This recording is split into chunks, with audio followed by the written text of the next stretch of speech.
Hello everyone, कैसे हैं आप सभी। आज फिर से आप सभी के लिए लेकर आए हैं मैथ का एक बहुत ही बेहतरीन टॉपिक जो डिवाइड ऑफ डेसिमल का टॉपिक है। इसमें आप पढ़ेंगे दशमलव का भाग। अक्सर कई बड़ी परीक्षाओं में दशमलव का भाग समझ में नहीं आता है, अच्छे समझ में नहीं आता है, जिसकी वजह से वह क्वेश्चन छूट जाता है, मिसिंग हो जाता है। या क्लासों में भी जिन बच्चों को ये चीज़ें नहीं आती हैं वो अक्सर पीछे रहते हैं, तो आप हमारे वीडियो के माध्यम से अपने इस कमजोरी को दूर कर सकते हैं। तो आइए चलते हैं अपने वीडियो पर। हमारे वीडियो पर लास्ट तक बने रहिएगा। ये क्वेश्चन है 18.6 डिवाइड 8, यानी कि 18.6 और भगे 8, जो 8 से भाग करना है 18.6 में। तो इसमें ये देखिए कि एक संख्या में दशमलव है और दूसरे संख्या में नहीं है, यानी एक में डेसिमल है, दशमलव है, और एक में नहीं है। तो ऐसे प्रश्नों के लिए दो नियम है। एक नियम ये है, एक रूल ये है कि आप इसको फ्रैक्शन में लिख के, भिन्न में लिख कर बटे में, और फिर देखा जाता है कि जिसमें डेसिमल है उसमें दाहिने तरफ से कितने अंक के बाद डेसिमल है, तो एक अंक के बाद। तो जिसमें एक जीरो होता है यानी कि 10 में, तो उसमें 10 से दोनों अंकों में इसको फ्रैक्शन बना के दोनों अंक संख्याओं में 10 से गुणा करेंगे, और फिर जो आएगा फिर उसको दशमलव हट जाएगा, फिर उसको भाग करते हैं। और एक दूसरा नियम ये है कि अगर जिसमें जो कम संख्या है, जो छोटी संख्या है, जिसमें दशमलव नहीं है, उसे आप भाग करिए, उसको डिवाइज़र बनाइए। तो हमेशा भाग जो देने वाला जो अंक संख्या होता है वो डिवाइज़र होता है, और जिसमें भाग देते हैं वो हमेशा डिवाइडेंट होता है। ये ध्यान रहे, ये आपने हमारे वीडियो में पढ़ चुका है। भाग वाले टॉपिक में, जो भाग का टॉपिक चल रहा था, उसमें आपने डिवाइजर, डिवाइडेंट, क्वोटिएंट, रिमाइंडर, ये सब आपने पढ़ चुका है। यानी कि हिंदी मीडियम में भाजक, भाज्य, भागफल और शेषफल, ये सब आपने पढ़ चुका है। तो यहाँ वाले को डिवाइजर बोलते हैं, और इसमें भाग करना है, डिवाइड करना है। तो इसका टेबल पढ़ेंगे कितनी बार कि ये आ जाए या उससे कम आए। तो 8 के टेबल में, यानी 8 के टेबल में 80 नहीं आता है, तो इसके करीब तक जाएंगे। 2 बार में 8 के टेबल में 2 बार में 16 आता है, 16 यहाँ लिखेंगे, और फिर आप लाइन बना के इसको सब्ट्रैक्ट करेंगे, घटाएंगे। 8 में से 6 माइनस करने पर 2 आएगा।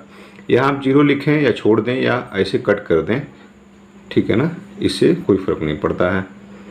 इसके बाद रूल है कि अगले अंक को लेते हैं, यहाँ पर लिखेंगे, तो लेकिन उससे पहले डेसिमल है यहाँ दशमलव, तो यहाँ जब लिखेंगे इस दशमलव को यहाँ नोट कर देंगे, ठीक है ना। तो ये माना जाता है कि ये दशमलव अब यहाँ से हट गया, ठीक है ना। अब ये 6 यहाँ पे नोट हो जाएगा।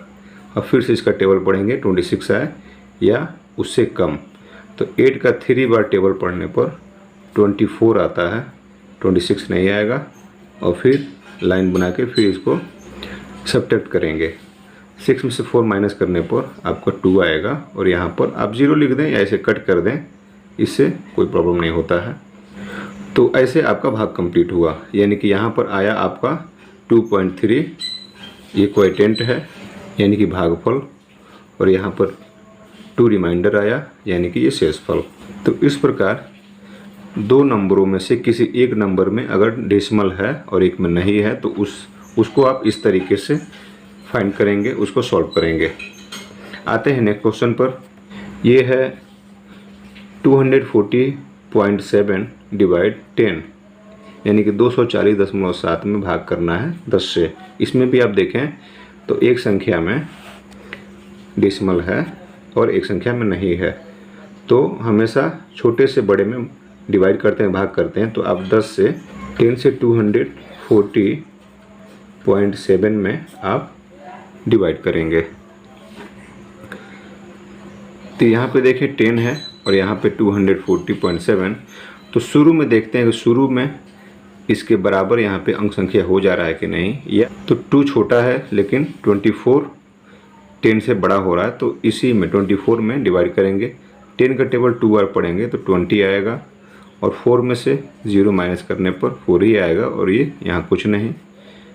नेक्स्ट डिजिट उतारेंगे, यहाँ पे 0 हुआ, यानी कि अब ये बन गया 40। फिर 10 का टेबल पढ़ेंगे, 4 टाइम्स 4 बार पढ़ेंगे तो 40 आएगा, 40, ठीक है ना। अब माइनस करेंगे तो यहाँ कुछ नहीं बचेगा। रूल के अनुसार, रूल के अकॉर्डिंग आप 7 यहाँ पे नोट करना है, लेकिन उससे पहले डेसिमल है, आप डेसिमल यहाँ लिख दें और फिर यहाँ पर आप 7 लिख दें, ठीक है ना। तो यहाँ पर 7 लिख देंगे और फिर उसके बाद से आप इस डेसिमल से यहाँ 0 नोट कर सकते हैं। डेसिमल अगर यहाँ पर आ जाता है तो उससे नीचे 0 बढ़ता रहता है, तो ये 70 बन जाएगा। और फिर 10 का टेबल 7 बार पढ़ेंगे तो ये 70 हो गया। और इस तरीके से ये क्वेश्चन सॉल्व हो गया, यानी कि इसका आंसर जो आया 24.7। तो इस प्रकार आप क्वेश्चन को सॉल्व करेंगे। डिवाइड वाले क्वेश्चन, डिवाइड में जो डेसिमल वाले क्वेश्चन होंगे उसको आप इस तरीके से सॉल्व करेंगे। आइए नेक्स्ट क्वेश्चन पे चलते हैं। नेक्स्ट क्वेश्चन में देखिए, यहाँ पर दोनों संख्याओं में डेसिमल दिया हुआ है। तो इसका रूल ये है कि इसको आप फ्रैक्शन में लिख के और फिर इसको चेंज करके डिवाइड करेंगे। तो यहाँ पर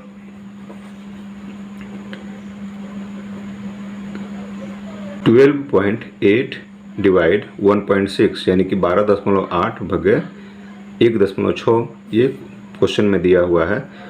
तो हमेशा इसको फ्रैक्शन में बनाना है, पहले भिन्न में लिखेंगे। तो आप सबसे बड़ा जो संख्या होता है, सबसे बड़े जो नंबर होते हैं, हमेशा इसको न्यूमरेटर बनाते हैं, यानी कि अंश बनाते हैं। ऊपर वाला हमेशा अंश होता है और लाइन के नीचे वाला हमेशा डिनोमिनेटर यानी कि हर होता है। इसमें ये देखा जाता है कि दशमलव को हटाना है पहले, ठीक है ना। दशमलव को हटाएंगे फिर आप डिवाइड कर पाएंगे। तो दाहिने तरफ जो अंक संख्या है उस तरफ से लेते हैं कि कितने अंक के बाद दशमलव है। तो देखें यहाँ पर दोनों अंक संख्याओं में एक अंक के बाद दशमलव है, तो 1 0 जिसमें होता है यानी कि 10 में 10 में, उससे आप यहाँ पर लिख करके और मल्टीप्लाई करेंगे, गुणा करेंगे, जिससे दशमलव हट जाए।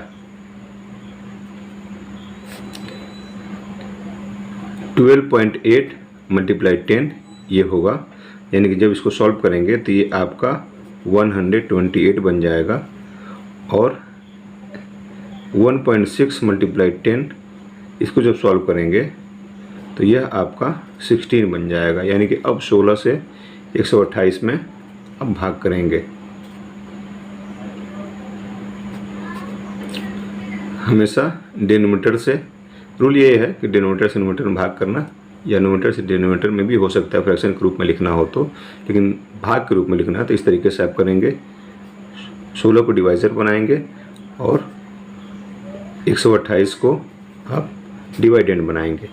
अब 16 का टेबल पढ़ेंगे, 16 का टेबल। तो 16 का 8 बार टेबल पढ़ने पर, यानी कि 8 बार पहाड़ा पढ़ने पर, टेबल पढ़ने पर, यानी कि 16 का 8 बार टेबल पढ़ने पर 128 आता है, ठीक है ना। इसके इक्वल हो जाएगा, जिससे वो डायरेक्ट आपका कट गया। तो इसका आंसर जो आया वो 8 आया। तो इस तरीके से जब भी दोनों नंबर में, दोनों संख्याओं में अगर डेसिमल रहेगा तो आप ऐसे फ्रैक्शन के रूप में लिख के, अगर यहाँ पे 2 अंक के बाद डेसिमल होता तो 2 0 जिसमें होता है यानी कि 100 में, तो 100 से आप मल्टीप्लाई करते। किसी में 1 होता, किसी में 1 अंक के बाद होता, किसी में 2 अंक के बाद होता, तो अधिक को लिया जाता है। तो 100 दोनों में 100 से ही मल्टीप्लाई करते। तो इस तरीके से रूल है। नेक्स्ट वीडियो में इस तरीके के क्वेश्चन जो आएंगे, जो फ्रैक्शन जब आपको पढ़ाएंगे, भिन्न का क्वेश्चन पढ़ाएंगे जब आपको, तो फिर जो भी डाउट अभी छूट रहा होगा तो वो सब आपका क्लियर हो जाएगा। तो आप हमारे वीडियो पर हमेशा ऐसे ही बने रहिए। नए नए वीडियो हमारे माध्यम से आपको मिले, वो अपनी जानकारी को डेवलप करते रहिए। और फिर best of luck. Okay, thank you, जय हिंद।